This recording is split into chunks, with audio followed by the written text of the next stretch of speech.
Hello my dear friends, I welcome you all to our channel Atul education. Friends, आज के इस video में हम देखने जा रहे हैं रिसर्च मैथोडोलॉजी के बारे में। फ्रेंड्स, तो फ्रेंड्स जैसे कि अभी तक कोई नोटिफिकेशन आया नहीं है नेट का, बट फिर भी ये कभी भी आ सकता है, ऑलमोस्ट फेब मार्च के एंड तक, ठीक है। और इसके अंदर फ्रेंड्स अगर हम पेपर 1 की बात करें तो फ्रेंड्स ऑलमोस्ट इसके अंदर 10 मॉड्यूल्स है और हर एक मॉड्यूल का जो वेटेज है 10 मार्क्स का है। तो इन द सेम वे जो रिसर्च मैथोडोलॉजी रहने वाला है फ्रेंड्स वो भी 10 मार्क का होने वाला है। और अगर ये जो इसके अंदर फ्रेंड्स जो कंसेप्ट है लाइक पॉजिटिविज्म, पोस्ट पॉजिटिविज्म या एथिक्स इन रिसर्च, तो बहुत सारे ऐसे कंसेप्ट है जिसमें काफ़ी डिफिकल्टीज या कन्फ्यूजन अराइज होते हैं बच्चों को, ठीक है फ्रेंड्स। तो आज हम जो बेसिक करने जा रहे हैं फर्स्ट वीडियो है चैप्टर का। और अगर अभी तक आपने चैनल को सब्सक्राइब नहीं किया, सब्सक्राइब कर लीजिएगा। मैं क्यों बोल रहा हूँ फ्रेंड्स ये, बिकॉज ये अभी सिर्फ रिसर्च का वीडियो है, बट टीचिंग एप्टीट्यूड भी साथ ही साथ स्टार्ट कर दिया गया है। और अगर आपने 27 दिसंबर को अगर MH सेट दिया है, मास्टर का सेट दिया है फ्रेंड्स, तो उसके रिजल्ट कब डिक्लेयर होने वाले हैं उसकी भी हमने वीडियोस ऑलरेडी अपलोड कर दिए हैं फ्रेंड्स, ठीक है। तो चलो स्टार्ट करते हैं फ्रेंड्स रिसर्च के साथ। फ्रेंड्स पहले मैं रिसर्च का अगर हम बेसिक बात करें फ्रेंड्स, तो रिसर्च फ्रेंड्स ये 2 पार्ट में डिवाइड किया गया है, री एंड सर्च। फ्रेंड्स सर्च का मतलब होता है किसी चीज़ का एक्सप्लोर करना, किसी चीज़ की खोज करना। एग्जाम्पल मान लीजिए अगर हम अभी इस टाइम पे कोरोना की दवा खोज रहे हैं, तो फ्रेंड्स अभी तक हमें मिला नहीं है इसलिए सर्च में आएगा। बट अगर ये मिल चुकी है मान लीजिए और हम फिर से इसे ट्राई करेंगे बेटर बनाने का, तो फ्रेंड वो रिसर्च हो जाएगा। तो रिसर्च जो होता है फ्रेंड्स वो नेवर एंडिंग प्रोसेस होता है, मतलब ऐसी कोई फील्ड नहीं है जिसमें रिसर्च कंप्लीट हो चुकी है, ठीक है। हमेशा एक रिसर्च करने के एक ऑप्शंस अवेलेबल होते हैं हर एक फील्ड के अंदर फ्रेंड्स, ठीक है। तो चलो फ्रेंड देखते हैं कि रिसर्च कैसे होना चाहिए, रिसर्च कंडक्ट करने के बेसिक आप बोल सकते हैं प्रोटोकॉल्स क्या हैं। तो चलो फ्रेंड्स देखते हैं। Research is basically scientific nature. तो फ्रेंड क्या बोल रहा है कि रिसर्च कैसा होना चाहिए, साइंटिफिक नेचर होना चाहिए। मतलब अगर आप बोलेंगे रिसर्च एक थंब रूल है, मतलब ये अपने आप हो जाएगा फ्रेंड्स, या फिर कोई भी कर सकता है, तो फ्रेंड ऐसी बात नहीं है। रिसर्च करने के लिए आपको साइंटिफिक अप्रोच अडॉप्ट करना पड़ेगा, आपको साइंटिफिकली चीज़ों को समझना पड़ेगा, साइंटिफिकली इसको एक्सपेरिमेंट करने पड़ेंगे। आगे देखते हैं friend, so as to achieve objective that are based upon unbiased evaluation and data. क्या बोल रहे हैं फ्रेंड्स, यहाँ पर आपके ऑब्जेक्टिव अचीव करने के लिए आपको साइंटिफिक अप्रोच को अडॉप्ट करना है। और आपको जो भी आप डेटा कलेक्ट कर रहे हैं अपने रिसर्च के लिए, वो डेटा कैसा होना चाहिए फ्रेंड, अनबाइस्ड होना चाहिए। अनबाइस्ड मतलब वो किसी के पर्सनल ओपिनियन के साथ, किसी का पर्सनल जजमेंट के साथ वो मतलब एसोसिएटेड नहीं होना चाहिए। मान लीजिए मैं बोल रहा हूँ कि मुझे लगता है ना कि बिहार में बहुत ज़्यादा इलिटरेसी है, और ये मुझे क्यों लग रहा है, बिकॉज है मेरा पर्सनल ओपिनियन है फ्रेंड्स। तो रिसर्च ये कभी भी राइट नहीं होगा।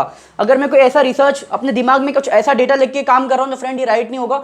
मुझे प्रैक्टिकली वहाँ पे जाना पड़ेगा, प्रैक्टिकली वहाँ पे रिसर्च करने पड़ेंगे, और डेटा जो मैं कलेक्ट करूँगा फ्रेंड्स वो अनबाइस्ड होगा। बट अगर मैं खुद अपने मन से सोच रहा हूँ कि ऐसा कुछ हो सकता है, खुद अपने मन से एक ओपिनियन फॉर्म कर रहा हूँ फ्रेंड, तो वो बाइस्ड होगा। तो हमें कभी भी कौन सा डेटा लेना है फ्रेंड्स, अनबाइस्ड लेना है, जो सब्जेक्टिव ओपिनियन से रिलेटेड ना हो। वो क्या होना चाहिए हमेशा फ्रेंड, ऑब्जेक्टिव होना चाहिए, मतलब रियल वर्ल्ड में वो काम करना चाहिए। आगे देखते हैं friends, a good researcher must be hard working, diligent, open minded and should have critical way of thinking. Friend क्या बोल रहा है फ्रेंड्स, एक अच्छा रिसर्चर वो होता है जो कौन होता है, हार्ड वर्किंग होता है, डिलीजेंट होता है, उसके अंदर सोचने समझने की शक्ति होती है, ओपन माइंडेड होता है फ्रेंड्स नॉर्मल जो इंसान होते हैं वो 2 तरीके के होते हैं, ओपन माइंडेड और क्लोज माइंडेड।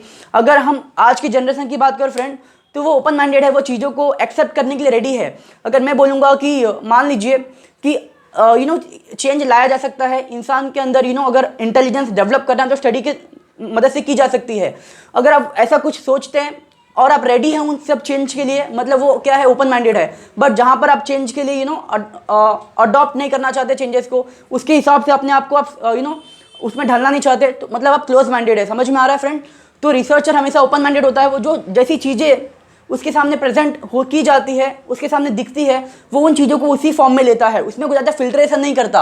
आगे बात क्या करते हैं friend, should have a critical way of thinking. अच्छा, क्रिटिकल वे ऑफ थिंकिंग क्या होता है फ्रेंड्स, थिंकिंग तो 3 टाइप की होती है, अगर आपने पढ़ा होगा, टीचिंग्स के अंदर भी है। बट अगर मैं रिसर्चर जो बोल रहा है फ्रेंड्स, वो क्या होगा, क्रिटिकल वे ऑफ थिंकिंग, मतलब वो ऐसा सोचता है, क्रिटिकल मतलब डीप वे ऑफ थिंकिंग। ये कोई नेगेटिव वर्ड नहीं है फ्रेंड्स, ये पॉजिटिव वर्ड है। आपको एक वर्ड और सुनने को मिलेगा, क्रिटिकल ऑब्जर्वेशन, मतलब आपको ऑब्जर्वेशन करना है बट क्रिटिकली करना है, मतलब उसको आप क्रिटिसाइज नहीं कर रहे बट आप डीपली उसको ऑब्जर्व कर रहे हैं, ताकि अगर आपको फ्यूचर में अगर रिसर्च करना है उसी टॉपिक के रिगार्डिंग तो आप कर सकते हैं। आपने जो भी नॉलेज गैदर किया है वो ऑब्जर्वेशन करके जब आपने क्रिटिकल ऑब्जर्वेशन किया था वो नॉलेज को आप इस्तेमाल में ला सकते हैं फ्रेंड, ठीक है। समझ में आ रहा है व्हाट इज क्रिटिकल ऑब्जर्वेशन, मतलब डीपली ऑब्जर्व करना है फ्रेंड्स। अभी जो रिसर्च जो एब्रीविएशन है वो किसके एब्रीविएशन है, किसका शॉर्ट फॉर्म है, वो देखते हैं। तो फ्रेंड्स जो रिसर्च का जो फुल फॉर्म है तो R stands for rational thinking. ठीक है फ्रेंड्स, मतलब रैशनल थिंकिंग का मतलब वो होता है एक जो नॉर्मल इंसान जो सोचता है समझता है, मतलब वो अनसाउंड माइंड का नहीं होना चाहिए, वो कुछ एबनॉर्मल माइंड का नहीं होना चाहिए फ्रेंड्स, वो नॉर्मल सा इंसान होना चाहिए जिसमें एक नॉर्मल सा इंटेलिजेंस IQ प्रेजेंट होता है। फ्रेंड्स आगे बात करते हैं expert and exhaustive treatment. Friends what is exhaustive treatment का मतलब क्या होता है, आप जो भी रिसर्च कर रहे हैं फ्रेंड ट्राई करिए कि उसको आप कंप्लीट करें। अगर आप उसको आप इनकम्प्लीट छोड़ देते हैं तो फ्रेंड वो रिसर्च का आपने जो भी आउटकम निकाला है फ्रेंड्स, हालांकि आउटकम निकलेगा नहीं बिकॉज आपने इनकम्प्लीट छोड़ा है, तो फ्रेंड वो रिसर्च का कोई मतलब नहीं होगा। तो एक अच्छा सा रिसर्च वो होता है फ्रेंड्स जो जिसमें एक्सपर्ट का एक एडवाइस लिया गया है, जिसमें आपने जो भी कुछ अप्लाई किया है वो एक एक्सपर्ट के द्वारा वेरीफाई किया गया हो। दूसरी बात फ्रेंड वो एग्जॉस्टिव होना चाहिए, वो कंप्लीटेड होना चाहिए फ्रेंड्स आगे बात करते हैं S stand for search and solution. Research इसलिए की जाती है friends because you have a certain problem. जब तक कि हमें प्रॉब्लम नहीं होती है तब तक हम सॉल्यूशन के लिए हम रिसर्च नहीं करते, जब प्रॉब्लम होगा तो ही हम सॉल्यूशन की तरफ जाते हैं। और वो सॉल्यूशन का फाइंड आउट करने के लिए हमें बहुत सारे सर्च ऑपरेशन को अंडरटेक करने पड़ते हैं, बहुत सारे सर्च ऑपरेशंस करने पड़ते हैं फ्रेंड्स। आगे बात करते हैं friends E stand for exactness. आप वही डेटा कलेक्ट करेंगे, वही डेटा गैदर करेंगे जो आपके रिसर्च के मीनिंग को कन्वे करेगा। एग्जाम्पल जैसे मैं बोल रहा हूँ, आज एक बहुत बड़ा जो पैंडेमिक है कोरोना के लिए, तो रिसर्च किस लिए की जा रही है, कोरोना के जो वैक्सीन बनाने के लिए की जा रही है। ऐसा तो नहीं है कोई मलेरिया का वैक्सीन ढूंढ रहा होगा, राइट। तो फ्रेंड हम जो रिसर्च करते हैं फ्रेंड वो क्या करते हैं फ्रेंड्स, डेटा जो हमें चाहिए हमें रिसर्च के रिगार्डिंग होना चाहिए। फ्रेंड्स बात करते हैं एनालिसिस का। Friends what is analysis. Friends analysis का मतलब होता है आप जो ओवरऑल जो प्रोसेस है रिसर्च का उसके टुकड़े टुकड़े में बांटते हैं, और या फिर डेटा जो आपने कलेक्ट किया उसको टुकड़े टुकड़े में बांटते हैं, इसको फ्रेगमेंट करते हैं और वो डेटा को स्टडी करते हैं और ट्राई करते हैं कि जो डेटा आपने कलेक्ट किया है वो रिलेवेंस है आपके लिए फ्रेंड्स आगे बात करते हैं रिलेशनशिप ऑफ फैक्ट। आपने जो भी डेटा कलेक्ट किया है एक रिलेशनशिप मेंटेन करते हैं आपके ऑब्जेक्टिव को अचीव करने के लिए। ऐसा नहीं होना चाहिए कि डेटा कलेक्ट किया है फैक्ट तो है बट वो उसका कोई रिलेशन ही नहीं है आपकी रिसर्च से, तो ऐसा भी नहीं होना चाहिए फ्रेंड्स नेक्स्ट पॉइंट है क्रिटिकल ऑब्जर्वेशन। फ्रेंड्स मैं पहले बता देता हूँ, ऑब्जर्वेशन दो टाइप के होते हैं, एक होता है ऑब्जर्वेशन डायरेक्ट और इनडायरेक्ट। तो डायरेक्ट वो होता है फ्रेंड्स जो आप अपने सेंसेस की मदद से ऑब्जर्वेशन करते हैं। एग्जांपल आप किसी को देख रहे हैं, ऑब्जर्व कर रहे हैं, या फिर आप किसी के गेस्चर्स पोस्टर्स को देख के ऑब्जर्व कर रहे हैं और आपने कुछ नॉलेज गैदर किया है। इनडायरेक्ट फ्रेंड्स वो होता है जो अगर आपने किसी टूल्स का इस्तेमाल करके आपने ऑब्जर्वेशन किया है। मान लीजिए आपने बुक्स पढ़ा है, आपको बुक्स से पढ़ने के बाद आपको जो लगा, आपका जो आपने जो अपना माइंड फ्रेम किया वो आपका ऑब्जर्वेशन होगा। तो डायरेक्ट और इनडायरेक्ट ऑब्जर्वेशन होगा, बट जो मेन है फ्रेंड वो क्रिटिकल होना चाहिए। आपको ऑब्जर्वेशन हमें डीपली करना चाहिए, ऐसा नहीं कि आपने एक दिन स्टडी की और आप अपना ऑब्जर्वेशन फ्रेम कर रहे हैं फ्रेंड, तो ये इनकरेक्ट होगा। फ्रेंड लास्ट है ऑनेस्टी। आपको जो डेटा जिस फॉर्म में मिल रहा है आपको ओपन माइंडेड होते हुए इसको उसी फॉर्म में रखना है, उसको ज़्यादा करके मतलब फिल्टर नहीं करना, सब्जेक्टिव नहीं बनना है, हमेशा ऑब्जेक्टिव रहना है। ठीक है फ्रेंड्स, तो फ्रेंड ये बेसिक था रिसर्च का। अभी हम देखते हैं फीचर्स क्या है रिसर्च के फ्रेंड्स। ठीक है फ्रेंड्स, अभी हम देखने जा रहे हैं फीचर्स क्या है रिसर्च के। ठीक है फ्रेंड्स, और मैं पहले बता दूं फ्रेंड्स, ये जो भी मैं अभी क्वेश्चंस करने जा रहा हूँ या फिर आप पढ़ने जा रहे हैं, इसमें से डेफिनेटली क्वेश्चंस आपको पूछे जाते हैं, बिकॉज इसमें ऐसे ऐसे कंसेप्ट है जो काफ़ी समझने में काफ़ी दिक्कत होती है। ठीक है, तो समझते हैं फ्रेंड्स क्या है। तो जो पहला पॉइंट है फ्रेंड्स वो ऑब्जेक्टिविटी है। फ्रेंड्स अभी हमने बात की फ्रेंड्स रिसर्च के अंदर क्या होना चाहिए, एक ऑब्जेक्टिव होना चाहिए फ्रेंड्स। रिसर्च कभी भी सब्जेक्टिव नहीं होना चाहिए। मान लीजिए आपको रिसर्च करना है, ठीक है, और रिसर्च करने के लिए आप जो भी डेटा कलेक्ट करना चाहते हैं फ्रेंड्स, आप डेटा खुद कलेक्ट नहीं कर रहे या फिर कलेक्ट भी कर रहे हैं, बट आप डेटा के अंदर बहुत ज़्यादा फिल्ट्रेशन कर रहे हैं अपने जजमेंट के हिसाब से। एग्जांपल मुझे जैसे सैम्पलिंग करना है, मैं चाहता हूँ कि 100 स्टूडेंट है, उसमें से मैंने 10 लोग को सिलेक्ट करता हूँ और 10 लोग पे मैं सैम्पलिंग करता हूँ। 10 लोग क्या फ्रेंड्स मेरे पॉपुलेशन है, तो पॉपुलेशन मेरे 10 है वो मेरे पॉपुलेशन या सैम्पल है। अगर मैं उसके ऊपर कुछ प्रैक्टिकल कर रहा हूँ फ्रेंड्स और मैं कोई कंक्लूजन निकाल रहा हूँ, ठीक है फ्रेंड्स, अगर वो कंक्लूजन में बोल रहा हूँ, वो जो भी मैंने कंक्लूजन निकाला है फ्रेंड्स वो क्या है, अगर मैं अपने हिसाब से अपने कन्वीनियंस के अकॉर्डिंग अगर उसको कुछ चेंजेस ला रहा हूँ फ्रेंड्स, तो वैसा नहीं होना चाहिए फ्रेंड्स। क्या बोल रहा ऑब्जेक्टिविटी मतलब जैसा अगर आपको रिसर्च कर रहे हैं तो रिसर्च का जो आउटकम जो आ रहा है रियल में फ्रेंड्स वही आपको लेना है। आपको इसके अंदर कोई भी अपने अकॉर्डिंग अपने जजमेंट के अकॉर्डिंग कोई भी फिल्ट्रेशन नहीं करनी है फ्रेंड्स। तो इसके कुछ मेथड है फ्रेंड्स। पहला है प्रोसीजरल सेफगार्ड। अब रिसर्च करने के लिए कुछ प्रोसीजर्स है, कुछ स्टैंडर्ड्स है, आपको वो सब फॉलो करना है। अगर आप प्रोसीजर्स को फॉलो करते हैं तो आपका जो भी रिजल्ट आएगा फ्रेंड्स वो क्या होगा, ऑब्जेक्टिव होगा। सेकंड है फ्रेंड्स स्टैंडर्डाइजेशन।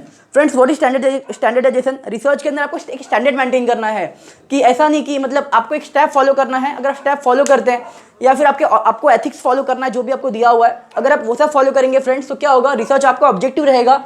थर्ड है फ्रेंड्स अवॉइडिंग बायस। फ्रेंड्स ये बहुत ही इंपॉर्टेंट है। अगर आप अपना पर्सनल ओपिनियन, पर्सनल जजमेंट अगर आप इंक्लूड करते हैं रिसर्च के आउटकम के अंदर फ्रेंड, तो क्या होगा वो फ्रेंड्स, वो जो रिसर्च होगी वो ऑब्जेक्टिव नहीं रहेगी। ठीक है फ्रेंड्स, आई होप कि आपको ऑब्जेक्टिव क्लियर हो गया रहेगा व्हाट इज ऑब्जेक्टिविटी। सेकंड बात करते हैं फ्रेंड्स रिलायबिलिटी का। फ्रेंड्स रिलायबिलिटी का मतलब क्या होता है फ्रेंड्स, कंसिस्टेंसी होती है। अभी चलो कंसिस्टेंसी को हम समझते हैं। एग्जाम्पल मान लीजिए, अभी आपने सुना H2O करके। H2O फ्रेंड्स ये वाटर का एक साइंटिफिक टर्म है। अगर आप इंडिया में करेंगे तो ही आपको वही रिजल्ट आएगा, अगर आप कहीं और करेंगे तो भी वही आएगा। आप बार बार करेंगे, बार बार आपको जो आउटकम है फ्रेंड्स वो वही आएगा। तो इसका मतलब है आप रिसर्च, अगर आपका रिसर्च जो आपने किया है, जो आपने रिजल्ट दिया है, जो आपने चीज़ों को जो जनरलाइज किया फ्रेंड्स, वो आपका सेम बार बार वही आना चाहिए। ऐसा नहीं कि आज मैं रिसर्च कर रहा हूँ तो इसका आउटकम कुछ और आ रहा है, बट सेकंड टाइम करो तो कुछ और आ रहा है। मतलब वो जो आपका रिसर्च जो आपने किया फ्रेंड्स वो रिलायबल नहीं मानी जाएगी। जैसे मान लीजिए कोरोना की दवा है, तो फ्रेंड्स वो कोरोना की जो दवा है वो रिलायबल क्यों नहीं है अभी तक? बिकॉज वो हर एक स्टेप पे काम नहीं कर रही है, वो किसी पे काम कर रही है, किसी पे काम नहीं कर रही है। मतलब जो रिसर्च किया गया है फ्रेंड्स कोरोना की दवा फाइंड आउट करने के लिए फ्रेंड्स, वो रिलायबल रिसर्च नहीं मानी जाएगी। समझ में आ रहा है? तो रिसर्च वो रिलायबल होगी जिसका जो रिजल्ट है, जो आउटकम है फ्रेंड्स, वो कंसिस्टेंट होना चाहिए, हर बार सेम रिजल्ट देना चाहिए फ्रेंड्स। ठीक है फ्रेंड्स, बात करते हैं वैलिडिटी का। तो वैलिडिटी का मतलब फ्रेंड क्या होता है? इसका मतलब होता है friends unbiased and free from any systematic error. आप रिसर्च करने टाइम अगर आपने कोई अगर एरर कर रही है, कोई अगर मैनुअल एरर कर रहे हैं या फिर कुछ भी अगर ह्यूमन एरर वहाँ पर है फ्रेंड्स, या फिर अगर कोई डिवाइस का कोई एरर है, मैकेनिकल कोई एरर है फ्रेंड्स, तो वो सब आपको अवॉइड करना है। जैसे मान लीजिए मैं आपसे बात कर रहा हूँ, इस टाइम पे अगर मान लीजिए अगर आपको एक्सटर्नल नॉइसेस आ रहे हैं फ्रेंड, तो वो जो मेरा जो लेक्चर का जो डिलीवरी है फ्रेंड्स वो राइट नहीं होगा। फ्रेंड्स बात करते हैं इसके बाद इंटरनल वैलिडिटी का। फ्रेंड्स ये बहुत ही इंपॉर्टेंट है, इसको हम एक टाइप से एक एक्सपेरिमेंटल रिसर्च भी कहते हैं। देखिए इसका मतलब क्या होता है फ्रेंड्स, इंटरनल वैलिडिटी को हम कहते हैं क्या कहते हैं friends? Cause and effect relation. Cause and effect का मतलब क्या होता है फ्रेंड्स? रिसर्च करने के लिए फ्रेंड्स एक दो वेरिएबल होते हैं। नॉर्मल में बात कर रहा हूं फ्रेंड्स, एक होता है डिपेंडेंट वेरिएबल और एक होता है इंडिपेंडेंट वेरिएबल। फ्रेंड्स डिपेंडेंट और इंडिपेंडेंट वेरिएबल क्या होता है? मान लीजिए कि आपका नेट का आपने पढ़ाई की और आपका रिजल्ट आया फ्रेंड, तो रिजल्ट फ्रेंड वो डिपेंडेंट वेरिएबल है, इंडिपेंडेंट वेरिएबल है? जो आपका रिजल्ट है फ्रेंड वो आपके स्टडी पे डिपेंड करता है। मतलब जो आपका रिजल्ट है फ्रेंड वो क्या है? डिपेंडेंट वेरिएबल होगा। ठीक है, बट जो आपकी स्टडी है फ्रेंड वो इंडिपेंडेंट वेरिएबल होगा। मतलब स्टडी को आप चेंज कर सकते हैं बट अपना रिजल्ट को आप चेंज नहीं कर सकते हैं फ्रेंड। तो जिसमें चेंजेस नहीं किया जा सकता फ्रेंड वो है डिपेंडेंट, वो किसी ना किसी पे डिपेंड करता है। बट जो इंडिपेंडेंट है फ्रेंड, जिसमें आप चेंज कर सकते हैं। और नॉर्मल फ्रेंड जो इंटरनल वैलिडिटी होती है फ्रेंड्स, वो नॉर्मल लेबोरेटरी में देखने मिलती है। वहाँ पर साइंटिस्ट अगर कुछ एक आउटकम निकालते हैं आफ्टर एक्सपेरिमेंट, मतलब बहुत सारे एक्सपेरिमेंट करने के बाद चीज़ों से। आई होप कि आपको इंटरनल वैलिडिटी समझ में आया होगा। इंटरनल वैलिडिटी मतलब वो होता है जहाँ पे कॉज एंड इफेक्ट रिलेशन होता है। मतलब कुछ ना कुछ कॉज होगा और उसका कोई ना कोई इफेक्ट होगा। मान लीजिए अगर आप एकदम बहुत अच्छी पढ़ाई करेंगे तो आपका जेआरएफ निकल सकता है। तो जो आपका जेआरएफ है फ्रेंड वो डिपेंडेंट है और आपकी स्टडी क्या है? इंडिपेंडेंट है फ्रेंड। ठीक है, बात करते हैं फ्रेंड नेक्स्ट पॉइंट का, external validity. Friends what is external validity? समझते हैं इस चीज़ों को। अभी मान लीजिए, अभी सेम एग्जाम्पल ले रहा हूँ मैं कोरोना का फ्रेंड। अभी कोरोना की जो दवा है फ्रेंड वो अभी तक मिली नहीं है, इसकी वैक्सीन अभी तक आई नहीं है। तो अभी जो भी वैक्सीन है क्या इसको हम लोग एक्सटर्नली वैलिडेट कर सकते हैं क्या? अभी जो वैक्सीन है फ्रेंड उसको जनरलाइज नहीं कर सकते, जिसकी जनरलाइजेशन बहुत ज़्यादा स्ट्रांग होती है। मतलब जिसको मास लेवल पे हम लोग एप्लीकेबल कर सकते हैं उसकी एक्सटर्नल वैलिडिटी ज़्यादा होती है। बट जिसका हम लोग मास लेवल पे जिसको हम एप्लीकेबल नहीं कर सकते फ्रेंड उसकी वैलिडिटी कम होती है फ्रेंड। ठीक है, आई होप कि आपको समझ में आया होगा कि व्हाट इज एक्सटर्नल वैलिडिटी। ठीक है, मान लीजिए अभी जैसे कि किसी कंपनी ने कोई मेडिसिन बनाया है, वो मेडिसिन सिर्फ कुछ लोगों पे काम कर रही है, कुछ लोगों पे काम नहीं कर रही है। इसका मतलब होता है फ्रेंड उसका एक्सटर्नल वैलिडिटी बहुत कम है या बहुत लो है, बट वो सब पे काम कर रही है। तो इसका मतलब होता है एक्सटर्नल वैलिडिटी बहुत ज़्यादा हाई है। समझ में आ रहा है फ्रेंड? अभी बात करते हैं फ्रेंड फेस वैलिडिटी का। फेस वैलिडिटी मतलब आपने जिस लिए रिसर्च किया था रिजल्ट वही आ रहा है, रिजल्ट में कोई चेंजेस नहीं आ रहा है। फेस मतलब जो जो ऑब्जेक्टिव जो आपने सोचा था पहले सेम आ रहा है, उसमें कोई भी डाइवेशन नहीं आ रही है आपके रिजल्ट के अंदर ऑब्जेक्टिव के अकॉर्डिंग, तो इसे कहेंगे फेस वैलिडिटी। बात करते हैं फ्रेंड कंटेंट वैलिडिटी का। आप जो कंटेंट चाहते थे वो कंटेंट है रिसर्च के अंदर, कंटेंट में कोई भी कमी नहीं है, उसे कहेंगे फ्रेंड्स कंटेंट वैलिडिटी। बात करते हैं friend construct validity. Friend construct का मतलब होता है कुछ ना कुछ एक फॉर्म करना, मतलब कुछ एक जजमेंट फॉर्म करना, या फिर कुछ आप कुछ अच्छा फॉर्म करते हैं, बट आपको कुछ फॉर्म करने के लिए फ्रेंड आपको क्या चाहिए होगा, आपको अपना एक अच्छा सा मैं बोल सकता स्किल चाहिए, एक अच्छा सा इंटेलेक्चुअल चाहिए। एग्जाम्पल, अगर मुझे कुछ फॉर्मूलाज बनाने हैं, मुझे कुछ अगर हाइपोथेसिस फ्रेम करने हैं, तो ऐसा फॉर्म करने के लिए फ्रेंड्स मतलब कुछ कंस्ट्रक्ट करना, मतलब कुछ माइंड में कुछ बिल्ड करना है आपको, उसके लिए आपको स्किल चाहिए फ्रेंड। अगर वो आपके पास एक एप्रोप्रिएट स्किल है, आपके पास एक अच्छा सा इंटेलेक्चुअल एबिलिटी है, मतलब आप फॉर्म कर सकते हैं फ्रेंड। समझ में आया फ्रेंड? तो ये बेसिकली 4 पॉइंट है। अभी इसके आगे का हम पॉइंट देखते हैं। ओके फ्रेंड्स, चलिए देखते हैं आगे का क्या है। तो फर्स्ट पॉइंट है friends accuracy. Again friends, what is accuracy? मतलब आप जो भी रिसर्च फाइंडिंग कर रहे हैं, जो भी आपका आउटकम आया फ्रेंड्स, वो एक्यूरेट है, मतलब उसके अंदर अनबायस्ड स्टेटमेंट नहीं है, या फिर आपका सब्जेक्टिव जजमेंट नहीं है फ्रेंड्स, तो वो सब क्या माना जाएगा, एक्यूरेट माना जाएगा। सेकंड पॉइंट है फ्रेंड्स क्रेडिबिलिटी। फ्रेंड्स क्रेडिबिलिटी का मतलब है रिलायबल और एक्यूरेट। समझ में आ रहा है? मतलब आपने जो भी डेटा, भले वो प्राइमरी हो सेकेंडरी हो, तो आपने एक प्रॉपर सा रिलेशन मेंटेन किया है। इसका अगर आप प्रॉपर डेटा देंगे तो फ्रेंड जो आपका आउटकम आएगा फ्रेंड वो काफ़ी अच्छा माना जाएगा। तो रिसर्च को हम क्रेडिबल कह सकते हैं, मतलब काफ़ी रिसर्च क्या फ्रेंड एक्यूरेट है, रिलायबल है, जिस पे भरोसा किया जा सकता है। बट कुछ रिसर्च ऐसे होते हैं जिसमें वो लोग क्या करते हैं, पूरा सेकेंडरी डेटा उठाते हैं और डाल देते हैं और दिखाते हैं कि हमने रिसर्च किया फ्रेंड्स। तो वैसे रिसर्च पे हम भरोसा नहीं कर सकते। क्यों? बिकॉज वो डेटा जो था फ्रेंड वो शायद आउट ऑफ टाइम हो गया रहेगा, आउटडेटेड हो गया रहेगा, राइट। तो हमें और अगर हम ज़्यादा करके प्राइमरी पे ज़्यादा बिलीव करेंगे तो फ्रेंड प्रॉब्लम क्या होगा, जो रिसर्च है फ्रेंड वो कॉस्टली हो सकता है या फिर टाइम कंज्यूमिंग हो जाएगा। तो एक प्रॉपर रिलेशन मेंटेन करना प्राइमरी और सेकेंडरी के अंदर, ताकि जो हमारा डेटा होगा फ्रेंड क्या होगा, क्रेडिबल माना जाएगा। रिसर्च क्या माना जाएगा, क्रेडिबल माना जाएगा फ्रेंड। आगे बात करते हैं फ्रेंड जनरलाइजेशन का। इसके अंदर फ्रेंड्स क्या होता है ना, research finding can be applied to larger population. अगर हम जनरलाइज वो करते हैं जो काफ़ी बड़े लेवल पे यूज में आ सकता है, अगर वो बड़े लेवल पे काम नहीं आ रहा फ्रेंड्स तो क्या होगा, जनरलाइज नहीं माना जाएगा। ठीक है, तो या फिर आप इसको कह सकते हैं फ्रेंड, जनरलाइजेशन को कह सकते हैं एक्सटर्नल वैलिडिटी। क्या कह सकते हैं? External validity. तो जिसकी एक्सटर्नल वैलिडिटी फ्रेंड्स अच्छी है उसे कहेंगे जनरलाइजेशन, बट जिसकी कम है फ्रेंड्स उसको वो डेटा क्या है फ्रेंड्स, लेस जनरलाइजेशन हो सकता है फ्रेंड्स। उसके बाद है फ्रेंड्स एम्पिरिकल रिसर्च। तो फ्रेंड्स रिसर्च कैसा हो सकता है फ्रेंड्स, रिसर्च हो सकता है हमारे एक्सपीरियंस के ऊपर, हमारे ऑब्जर्वेशन की बेस पे ऊपर फ्रेंड। अगर जहाँ पे वर्ड आएगा फ्रेंड्स एम्पिरिकल रिसर्च, मतलब वो जो रिसर्च कंडक्ट की गई है फ्रेंड, काफ़ी वो ऑब्जर्वेशन खुद का उन्होंने ऑब्जर्वेशन यूज़ किया है, खुद के लर्निंग्स यूज़ किए हैं, खुद के स्किल सेट यूज़ किए हैं, खुद के लाइफ के एक्सपीरियंस यूज़ करके उन्होंने रिसर्च किया है फ्रेंड। ठीक है, बात करते हैं friend systematic research. Friends research का एक प्रोसेस है जिसमें पहले हम प्रॉब्लम को आइडेंटिफाई करते हैं। ठीक है, वो प्रॉब्लम क्यों हुआ हम पहले वो देखते हैं, एकदम लास्ट में फिर हम लोग क्या करते हैं फ्रेंड, कंक्लूजन पे आते हैं फ्रेंड्स। ठीक है, या फिर आप बोल सकते हैं रिव्यू बोल सकते हैं, हम उस पर आते हैं। तो फ्रेंड रिसर्च के अंदर सिस्टमैटिक प्रोसेस है, मैं बोल रहा हूँ। आगे बात करते हैं फ्रेंड साइक्लिकल का। फ्रेंड साइक्लिकल का मतलब क्या होता है? साइक्लिकल का मतलब फ्रेंड वो होता है ना जो हमेशा घूमती जो आता है। जैसे एग्जांपल मान लीजिए, आपको पता है कंज्यूमर बिहेवियर में फ्रेंड क्या होता है ना कि कंज्यूमर की हम नीड को आइडेंटिफाई करते हैं, कस्टमर को सेटिस्फाई करते हैं, फिर से नीड को आइडेंटिफाई करते हैं फ्रेंड, ये साइक्लिकल प्रोसेस है। तो वैसे ही रिसर्च का फ्रेंड साइक्लिकल प्रोसेस है, जिसके अंदर फ्रेंड हम रिसर्च करना स्टार्ट करते हैं। कैसे स्टार्ट करते हैं फ्रेंड, कंज्यूमर मतलब अगर हमें कोई ना कोई प्रॉब्लम होती है और हम रिसर्च एंड भी करते हैं, बिकॉज रिसर्च जब हम स्टार्ट करते हैं और एंड करने के प्रोसेस के अंदर फ्रेंड बहुत सारी प्रॉब्लम आ सकती है, उसी कारण हमारा फ्रेंड रिसर्च हमें एंड करना पड़ सकता है। तो क्या कर रहे हैं friend, start with problem and and with problem. तो रिसर्च एक ऐसा प्रोसेस है जो प्रॉब्लम से स्टार्ट होता है, प्रॉब्लम पे ही एंड होता है फ्रेंड। ठीक है, उसके बाद फ्रेंड लॉजिकल। फ्रेंड लॉजिकल का मतलब होता है रिसर्च एक लॉजिकल प्रोसेस है जिसमें काफ़ी हमें अपना रिसर्च करने के लिए काफ़ी हमें अपना इंट्यूशन यूज़ करना पड़ता है, हम अपने इंटेलेक्ट यूज़ करने पड़ते हैं फ्रेंड। तो वो है लॉजिकल प्रोसेस। फ्रेंड लास्ट में कंट्रोल फैक्टर। फ्रेंड रिसर्च के टाइम पे बहुत सारे ऐसे वेरिएबल्स हैं जो कंट्रोल्ड और अनकंट्रोल है। जो वेरिएबल आपके अंडर आपके कंट्रोल के अंदर है फ्रेंड उसे कहते हैं कंट्रोल वेरिएबल, बट जो आपके कंट्रोल में नहीं है फ्रेंड उसे कहते हैं अनकंट्रोल या फिर एक्सटर्नल वेरिएबल फ्रेंड। ठीक है, तो कंट्रोल वेरिएबल हम आगे डिटेल में करेंगे, कंट्रोल वेरिएबल क्या होता है, एक्सटर्नल वेरिएबल क्या होता है, कंपाउंडिंग क्या होता है फ्रेंड, कंपाउंडिंग सॉरी। तो फ्रेंड ये हमारा बेसिक सा फीचर्स था फ्रेंड रिसर्च के बारे में। तो यहाँ पर फ्रेंड हमने 2 क्वेश्चन कवर किए, एक तो हमारा फ्रेंड रिसर्च का बेसिक था और दूसरा हमारा रिसर्च का फ्रेंड फीचर्स था। अगर आपको कोई डाउट है फ्रेंड इस वीडियो के अंदर फ्रेंड तो आप कमेंट सेक्शन में पूछ सकते हैं, और साथ ही साथ फ्रेंड इसके जो अदर वीडियोज़ हैं मैं वो यूट्यूब पे अपलोड कर दूँगा फ्रेंड। और हम ट्राई करेंगे फ्रेंड्स कम टाइम के अंदर हम ये जो चैप्टर है, ये जो हमारा जो रिसर्च का जो टॉपिक है फ्रेंड्स को कवर कर सके। और अगर आप अपने प्यार को दिखाना चाहते हैं फ्रेंड तो चैनल को सब्सक्राइब कर लीजिएगा और कमेंट जरूर कीजिएगा friends. Thank you very much friends.